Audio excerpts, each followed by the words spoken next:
You are attending Fat Mythology. So we're going to drill down on 7 big myths that have been around for, as far as I can tell, at least 30 years, maybe a little longer. And the challenge with myths today is that, Libby, they just don't want to die. They just keep going and going and going. And so why would I say that a myth can keep you unhealthy? That's really our subtitle tonight. 7 myths that are keeping you unhealthy. So why or how does a myth keep you unhealthy? Here's how. When you're distracted by focusing on the to-dos of a myth, you're pulled away from the relevant health habits that we actually know make a difference. And wouldn't you agree that in today's world, it's already hard enough to stay on track and to stay focused on the things that matter, the things that health and medical professionals tell us to do? There's already enough to-dos, Libby. We don't need to be distracted and pulled away from them and spend time doing things that don't matter. So really, our objective tonight is to address these 7 myths and lay them to rest so that you no longer have to think or worry or bother with these. And when you do invest time and energy in yourself, it's on things that really matter, that gets you the best return on your time. Now, having said that, one other qualifier here is that when we think about our body weight, we're going to talk about body fat tonight. We're going to talk about burning fat. We're going to talk about dietary fat, all the different fat issues in our culture.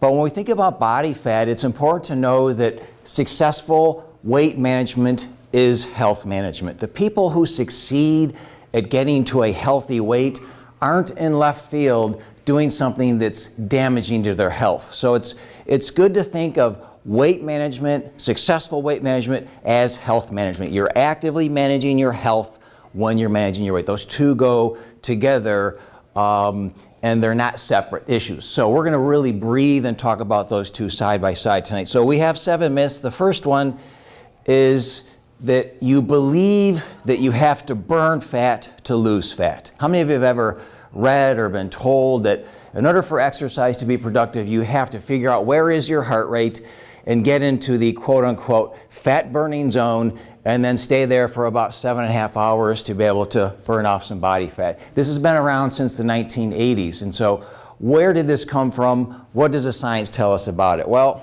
it was actually the 1980s when the government said, hey, we noticed that people are gaining weight in America. We're going to set a goal to help reduce the number of people that are gaining weight. Just a public health goal to say, let's help people gain less weight and be more sensible with their weight management. Makes sense on paper, right? Let's help people not gain weight. Well, when that happened, the fitness industry said, that sounds good to us because we can now create fat-burning exercise programs and put it on exercise equipment so that people can burn fat to lose fat. Now, doesn't it make sense, Butch? It seems to make sense. We're going to burn up your body fat, and then that fat's going to go away and not bother us anymore. On paper, it seems intuitively correct, doesn't it? Burn fat, lose fat. Well, every study that has tested this idea has come up empty. Every time we put someone on a fat-burning program, let them exercise for 4 weeks, 6 weeks, 12 weeks, and compare it to people that don't burn fat, the people that burn fat don't lose any more weight. They don't lose any more body fat. They don't oxidize any more body fat than the people that are exercising outside of the fat-burning zone. And so I was at a conference, this was in the early 90s actually, Dr. Cedric Bryant. At the time, he was the head of research and development for Stairmaster Corporation. You guys remember Stairmasters, the climb up them, you go nowhere, stair machines? He's now the chief science officer at the American Council for Exercise. He's responsible for making sure that this certifying agency puts out scientifically accurate information. He was asked, it wasn't me, someone else raised their hand and said, well, Dr. Bryant, if you're telling us that fat burning doesn't matter, he was sharing all the research, yet the company you work for has fat burning programs on the devices that they sell. Why is that? He gave a very candid and honest answer. He said, when you have research and development over here in a company and sales and marketing over here, and these two departments don't talk to one another, you get fat-burning programs on exercise equipment. To this day, if you go to our studio right now, you'll see on the treadmills and ellipticals, you know, Tony, right? You can choose the fat-burning program. Well, good, because I want to lose fat, so I better burn fat. It got nothing to do with losing weight. And so, at the end of the day, what should you focus on? What does matter? It's simply energy turnover. So when I'm standing in front of you right now, I'm burning fat. My body is using fat as a source of fuel. It's also using sugar or carbohydrate, whatever you want to call it, glucose, as a source of fuel. But it's always using a mix of the two, Libby. It's not doing just one or the other. And so what we know from dozens and dozens of studies is that when you burn more calories, you're helping your body to lose body fat, because it's about energy turnover, not which fuel you're using. So what we're going to recommend, and you guys, you've heard this from me and you'll hear it again for the next 50 years, is that focus on burning more calories. Don't worry about where exactly is your heart rate. Don't worry about if you're in the fat burning zone. As far as I can tell, I've never burned fat in my life when I'm exercising, because I just don't pay attention to it. So do what you do to be active, and the number that we recommend, again, you've heard this from me before, is to expend at least 2,000 calories per week for those of us who are trying to lose weight and keep it off. Now, I'm pretty much at my goal weight, so I'm trying to avoid weight gain in a world that makes it hard. So I'm still shooting for 2,000. So how many minutes is that? 2 strength workouts a week, right? It's about 200 calories for a strength workout. That's 400. That leaves me with 1,600 calories to burn off, Kathy. So it takes me about 20 to 30 minutes each day, 7 days a week, to get to that 2,000, depending upon what I'm doing. Just a brisk walk, about 30 minutes a day to arrive at 2,000. Now, is it okay to go above that, Tony? Of course it's okay to go above that. But that is really the critical threshold week to week, day to day in terms of what we're recommending. And yes, you are burning fat and carbohydrate. Don't worry about it.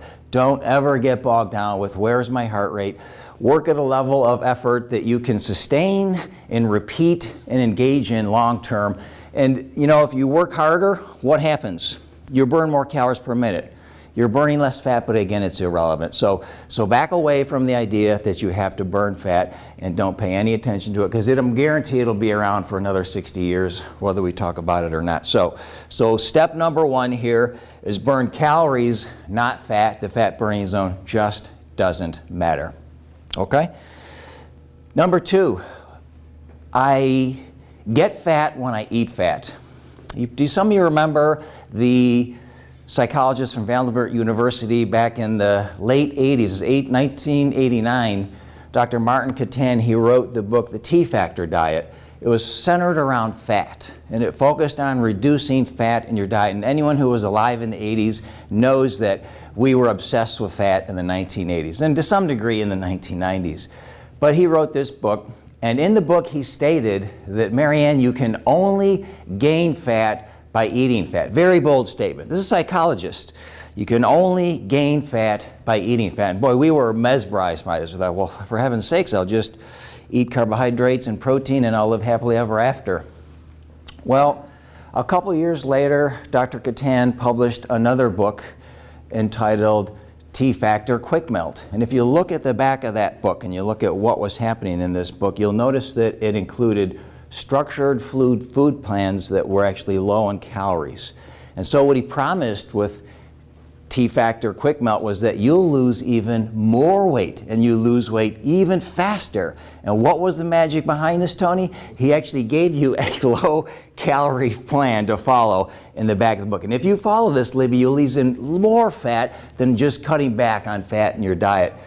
Now, let's look at what's happened in America here. Again, for those of us who were around in the 1980s, that's when the food supply started to change in the United States. And there's a number of forces that influenced this. I'm not going to talk about them all. Some of it was subsidies to farmers.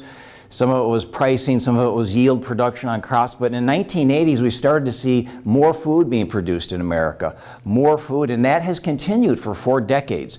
So in our food system today, Kathy, we have substantially more food available than we did 40 years ago. How many of you know this to be true? Without doing any research, if you look around, there is food everywhere. In fact, you can't go anywhere and not have food there. There's food everywhere. Hi, Bill. So it was the 80s that food production started to go up in America.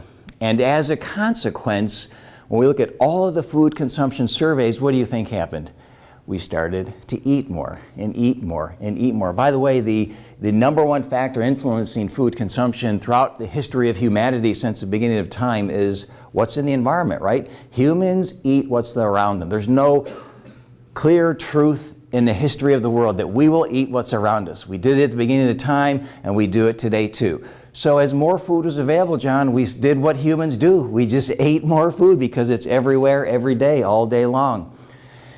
And so the push hypothesis, this is the most accepted hypothesis for why adults are heavier today than we were 40 years ago, is that these forces conspired to increase food production, more food everywhere, calories started to go up, food consumption started to go up, and guess what also started to go up in the 1980s?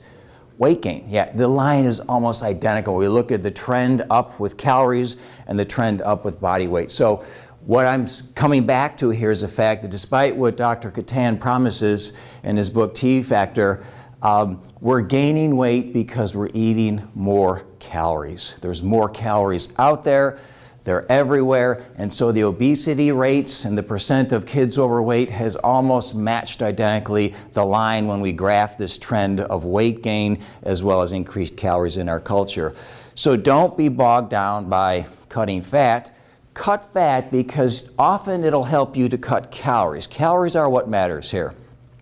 I like steak, but I also like white fish. And so if I compare white fish at 25 calories an ounce, Libby, pretty low fat food actually, very low fat food, but nutrient dense, good protein. If I compare that to an ounce of prime rib, also good protein, you got some nutrients, but a lot of fat, a lot of calories. Prime rib's about 125 calories an ounce. White fish is 25 calories an ounce. So I can have a 10-ounce piece of fish for 250 or 10 ounces of prime rib for 1,250. I can save 1,000 calories with one decision by cutting fat. So I'm not arguing it's all about fat. I'm just saying that you often, Greg, when you cut fat out, it helps you to push down calories as long as you recognize this is a calorie issue. We've gained weight as a society without adding fat to our diet. The main increase has been carbohydrate over the last 40 years. It's a little bit of fat, but it's mainly extra carbohydrates because carbohydrates are everywhere. So eating fat doesn't make you fat. Focus on your calories, but reducing fat can often help you to reduce calories as well. Okay, again, ridiculously simple, but it gets muddied down and missed. So, number 3 is that body fat is neutral. So for those of you who don't know, I'm 55. So when I was in college in the early 80s, we were taught that body fat is metabolically neutral. And that simply means that it doesn't do anything other than store calories. And if I overeat calories and I'm gaining fat, my fat cells are growing, it's just an energy depot storage. Extra fat is stored there. But really in the last 20 years, we've understood clearly that fat is very active metabolically, and it functions like an endocrine gland, which means that it releases chemicals directly into the blood. And the chemicals it releases are called cytokines. And so cytokines, without getting too technical here, cytokines are chemical messengers, and they communicate to organs and they communicate with different cells in your body. But what they're linked with is inflammation. And so when cytokine activity goes up, Greg, what I'm really doing is creating inflammation in blood vessels. I'm creating inflammation in the brain. I'm causing inflammation and insulin dysregulation. What happens when insulin is dysregulated and insulin doesn't work? What happens? What's the condition, guys? Diabetes, right? You become a diabetic. So what we now know today is if those fat cells get larger, they become more metabolically active, become hyperactive, and they're dumping a ton of cytokines into the blood. And so by just shrinking those fat cells, Butch, I can get them to stop releasing these chemical messengers into the blood, and i.e. decrease inflammation, i.e. improve blood vessel health, i.e. improve insulin sensitivity, so I can get off my diabetes medications and so on and so on and so on. So the fact here is that fat cells are very active. They're doing a lot of things. They're not just storing energy, but the most damaging thing they do is they send these chemical messengers out into my body that say, mess up her blood vessels, mess up her brain tissue, mess up her insulin resistance, and do all kinds of downstream damaging things. That's really an insight from the past 2 decades. We didn't know that when I was in college. We were very naive about the effect that fat had on general systemic health. So fat is not neutral. Increasing the size of fat cells increases activity and causes more dysregulation. And so this is one of the reasons why being at a certain weight can also increase our risk for cancer. We think of heart disease, we think of diabetes, but it can also increase my risk for about a dozen cancers as well. So I want smaller fat cells, and I'm going to tell you why. They don't have to be real small, just a little bit smaller to get them to stop releasing these cytokines into the blood. But we want smaller fat cells so that we're not dumping all these chemical messengers directly in the blood, and it's going to organs and brains and everything else out there. So fat isn't neutral. The take-home message here is simple. Don't gain weight as you age, right? How's that? I'll see you next time. All right, have a good night. See you, Monty. Thanks for being here. We know that that's the objective, but if we think about the effect that it has on our health, if you went to the doctor and he said, your blood pressure is good, and this happens, your blood pressure is good, Butch, your weight looks okay to me, and in fact your insulin and blood sugar are okay, and all these things are okay, but maybe Butch has gained 20 pounds over the last 20 years. So again, as those fat cells are increasing, those cytokines are being dumped in the blood, it's only a matter of time before health problems occur downstream. So we want smaller fat cells, we'll tell you how small in just a moment, to be able to prevent this release of these chemical messengers that basically ratchet up inflammation throughout our entire body. All right, so fat isn't neutral. Avoid gaining fat as you're aging. Number 4 is I have fat genes, so that means that I'm going to be at a higher body weight. My parents are heavy, their parents were heavy. I see this in my family, my siblings are heavy, so I guess I'm just going to live and be heavy the way everyone else is. Well, again, this seems to make sense on paper. One thing that we know about genes is that if we look at weight, genetics are expressed as a predisposition. We know genetics makes a difference with weight. It does play a role, but it really shows up as a predisposition, Marianne. So it's not a trait, it's a predisposition. Now what's the difference between these two things? If everyone stood up right now and we looked at the variation in height, that's a trait. That's something you have no control over. You're born into that, you have zero control over how tall you're going to be. That's just what it is genetically. So that's a trait. But predisposition simply means that you have an increased tendency towards an outcome. So when we look at one of the most respected geneticists on the planet, Dr. Claude Bouchard, he was at Laval University when he made this statement. He's now one of the lead researchers at the Pennington Biomedical Research Center at LSU here in the United States. He said that 70% of body mass index is non-transmissible.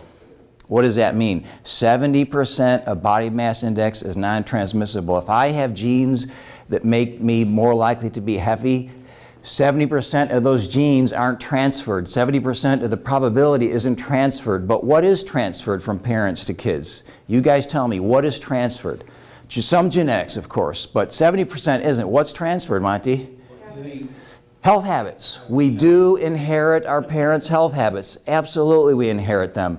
So we spend our whole life growing up with our parents. They are the most powerful influence on what we do on a daily basis from a health habit standpoint. So we know that heavier parents leads to often heavier kids because those health habits are transferred forward. So we know that happens. But we know that the bulk of the biology isn't transferred.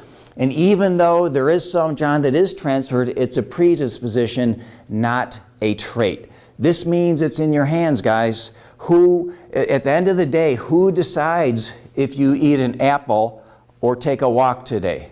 That's your decision. That's got zero to do with your genes. You decide if you eat an apple or you take a walk. So even having genetic predisposition, Greg, it's not destiny to have this 30% transfer factor. when you control whether you eat apples and take walks on a daily basis. So this is actually good news. It's really good news. I don't care if the last 500 years of your family was heavy. It doesn't mean you have to be healthy, because you can choose to eat apples and you can choose to take walks on a day-to-day basis. I always ask the question, who has control over whether or not you eat apples and take walks? Well, most guys say my wife does, but on a very simple basis here, we know that's in our hands, right? That's in our hands. We can make that decision day to day. It's not destiny. It's something that we have control over in a very, very big way. So fat genes don't mean that you have to be heavy and struggling with your body weight. Now, what about muscle? We hear a lot about muscle, and at MedFitness, our goal is to build muscle, so we're always talking about muscle and measuring muscle strength and talking about muscle failure and all these things muscle. You hear a lot that muscle burns fat, right? We've heard that before. Muscle burns fat. It burns a ton of calories. Let me give you an analogy here.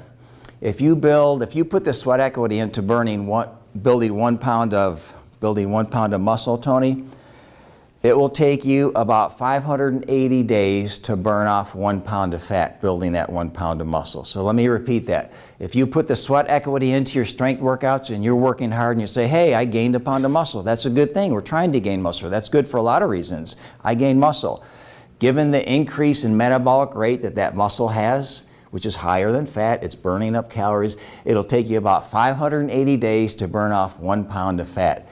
So my point here, which is about 6 calories a day. You add that pound of muscle to your body, Tony, you'll burn an extra 6 calories a day. Now, we've talked about this in talks in the past, and we've proclaimed the benefits of building muscle, and it's still good, and we'll say why it's good in just a moment, but it doesn't turn you into a fat-burning machine. It doesn't turn you into a fat-burning machine. We have clients who've been training with us for years, working hard, getting benefits from strength training, but they are not fat-burning machines, and they will never be fat-burning machines. So when we look at the dynamics of muscle and burning fat and losing weight, the effect is very small. It is there. It's measurable. We do see it. We measure it more accurately than we ever did in past decades. Science is much better at measuring this response, but it's not a big number, Kathy. It's not a big number at all. You have to gain a truckload of muscle to have it make a big difference on a short-term basis. So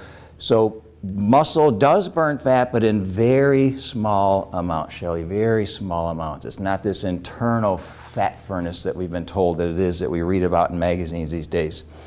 Now, having said that, if you are you're strength training, like everyone here is strength training, I'm going to talk you out of your strength workouts.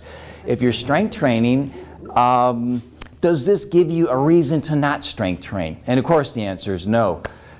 Where does strength training really play a role when we look at long-term management of body fat? Where it really plays a role, Monty, is that people lose muscle as they age, right? If you're not strength training, you're getting weaker. We call this sarcopenia. You lose muscle, you get weaker, you just get less active, less active. We see this around us, don't we? You see people in their 7th, 8th, 9th, 10th decade life. They just move less, move less, move less.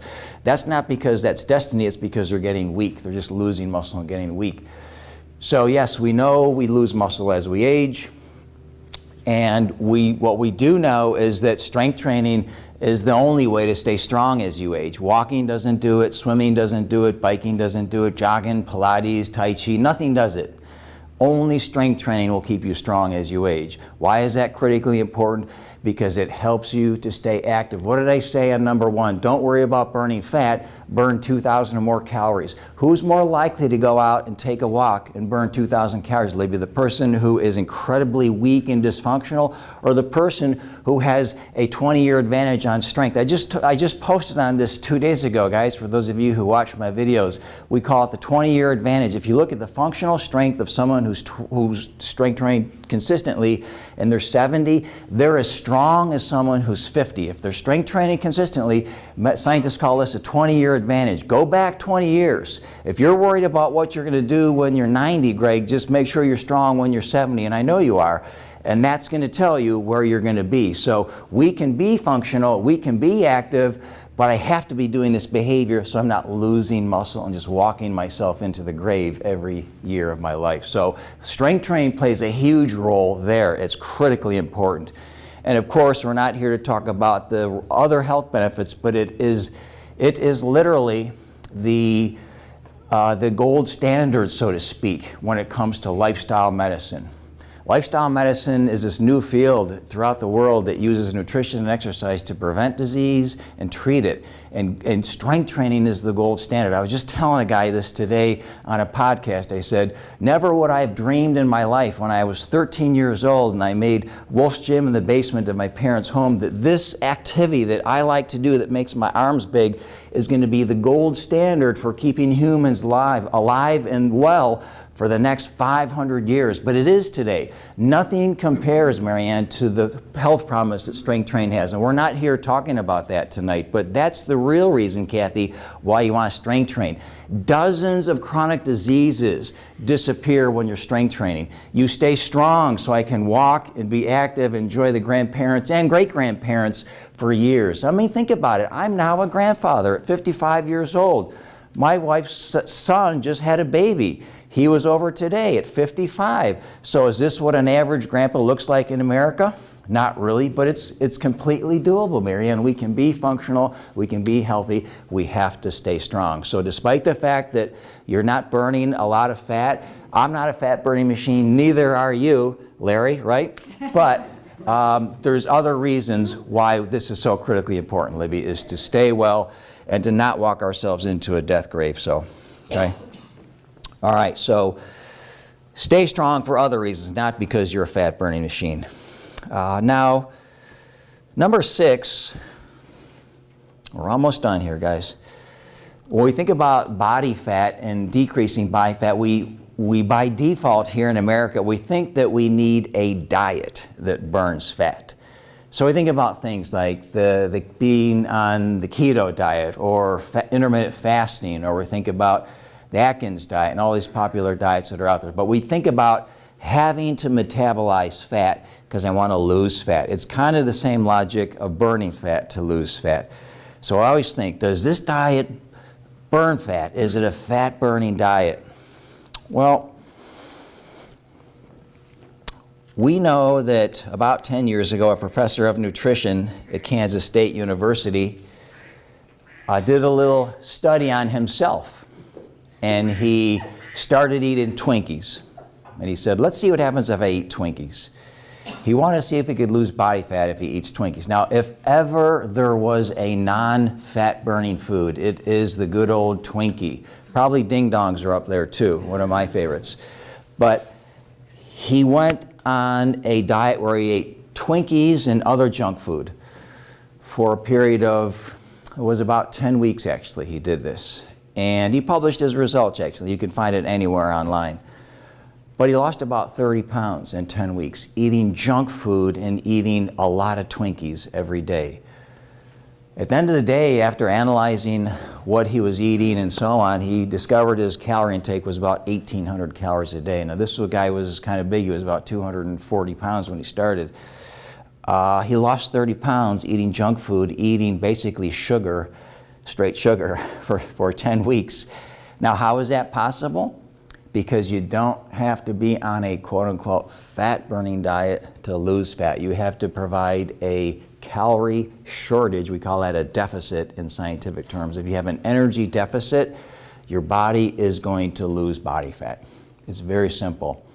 It's the old adage of junk in, junk out, calories in, calories out.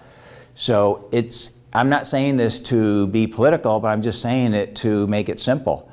If I reduce calorie intake, it doesn't matter what you're eating, Kathy. You can actually eat Twinkies and lose weight. Now, I'm not advocating for a Twinkie diet. We know long term we need some healthy foods in our diet, right? If we want to be robust and be around and enjoy life, we can't eat Twinkies all day, every day.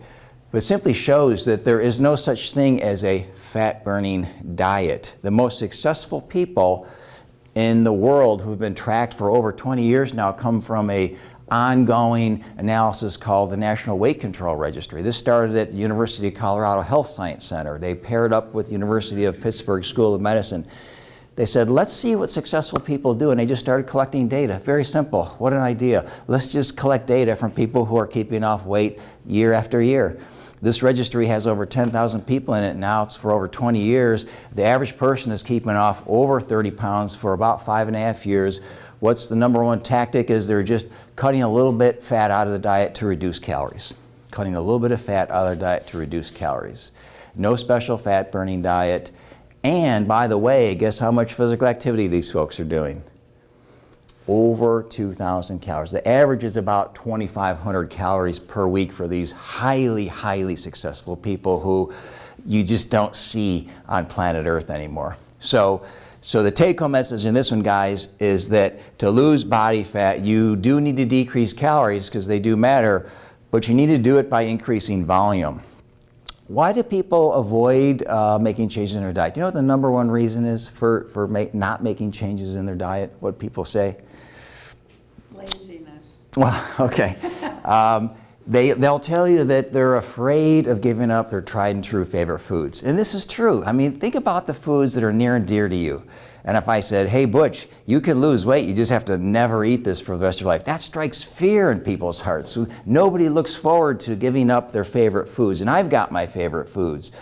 But what we're saying here is that you can reduce calories and you can practice what we call easy wins and make trade-offs. If I don't mind saving 1,000 calories going to the fish from the fillet with one single decision, 1,000 calories, then it gives me room for the dessert, which my niece knows is my thing. I just love sweets, so she loves it too.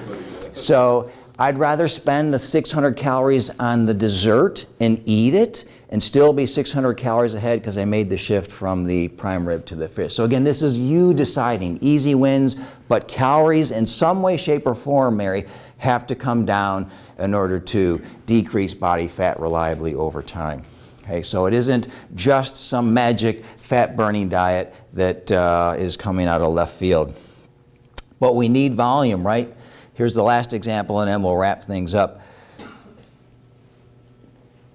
Does anyone here like baked potatoes? You know, I like baked potatoes, you know. I mean, baked potatoes are about 20 calories an ounce, but a more popular form of potatoes today in America is fried potatoes, right? We eat more fried potatoes than we do baked potatoes. Fried potatoes are about 150 calories an ounce. So what is that? 80% higher in calories for the fried potatoes than the baked potatoes. But I can eat a baked potato. I can eat a pound of baked potatoes for about 250 calories, or I can eat a pound of potato chips for about 2,500 calories. So you do the math. I can get more volume. I can eat more food because it's 20 an ounce. I can eat a lot of it and still be way below calorically what I would eat if I was eating potato chips overall. So it's about, yes, reducing fat is helpful because it helps me to eat more volume, be full, on fewer calories, which is really the key. We don't want you going around, Tony, being hungry. That doesn't work for anyone. Being hungry is a disaster. So we want you full, but we can do that by reducing calories so I can eat more overall food day to day. And lastly, myth 7 is that I have to lose a lot of body fat to get healthy. This one's been going on for a long time. The Americans are great at setting unrealistic goals. We're actually experts at it. You ask someone who needs to lose 10 pounds and they'll say, I should lose 80 pounds. So small weight losses produce very meaningful benefits. I'll give you the best study in the history of modern medicine. The Diabetes Prevention Program was a study, when was that first published? In the 90s, that looked at about 3,200 adults who are at risk for diabetes. And the scientists wanted to see, was changing your health habits more effective than giving people drugs at preventing the onset of diabetes. So these were pre-diabetics, people on the edge of becoming a diabetic. So in the lifestyle group, what they did, they said, hey, let's get them to lose just a little bit of weight. They lost 7% of their body weight. So if you weighed 200 pounds, you had to lose 14 pounds. They lost 14 pounds. They had to be active to the tune of about 20 minutes a day. And they had to cut a few calories by, again, reducing their fat a little bit. Not a big change. When they compared these people that did these 3 small changes to those who were on the gold standard drug of the day, which was metformin, this was 20 years ago, the people who made those small changes were 58% less likely to become diabetics than the people who were on. Actually, that compared to the controls, that's compared to the controls. If you do nothing, Marianne, they were 58% less likely to develop diabetes with these 3 small changes. The people who were on the medications were about 34% less likely, but those who did these 3 changes would be 58, so it's twice as effective. You lose a little weight, you get going, you walk 20 minutes, and you cut some fat. Twice as effective as the best medicine at preventing the onset of diabetes. So my take-home message here is that the effect that weight has on your health is graded. You don't gain 10 pounds and suddenly that catapults your risk of heart disease. As you gain the next 10 pounds, the risk is higher. And then 10 pounds after that, the risk is higher. And then another 10 pounds is higher. So the first weight you lose is the most beneficial to your health. It's a blessing in disguise, it really is. If you said, I weigh 200 pounds and my goal should be 150, losing just 10 pounds produces measurably meaningful reductions in risk for multiple medical complications. So this is good news. The gold standard usually is 5 to 10%, is what doctors will tell you. Lose 5 to 10% of your weight, you can literally change your medical future. So this is not about losing 80 pounds, it's not about losing 50. I'm not saying you can't lose that weight if for some reason you want to lose that much, but this is about small initial weight losses, Butch, that translate into huge health gains long term for very, very serious complications. So why I'm picking on diabetes for just a moment is simply because when you become a diabetic, your risk of dying from a heart attack doubles. So this is not a disease you want to mess around with. It will destroy every organ system in your body systematically over time. So if you can do anything in your lifetime, avoid diabetes and you will be on the right trajectory. And I know someone here who has done that, so congratulations, John. Okay, so I've said a lot here, but the take-home message is a simple one, and if you have questions about any of this, I'll be here afterwards, but I want to respect your time, is that small changes make a big difference. I don't need to burn fat, I need to burn calories, right? I don't need a magic fat-burning diet, I need to reduce calories. Cutting fat usually helps me to reduce calories. And strength training does help you, not because you become a fat-burning machine, because it keeps you active at the threshold that we know makes a difference long term, instead of entering into that long, painful death march that we talk about. So many people suffer through this. It's expensive, it's painful, it's unnecessary. So stay strong, live well, and I will look forward to seeing you next time. Thank you for coming tonight. Thanks for being here, everyone. Okay.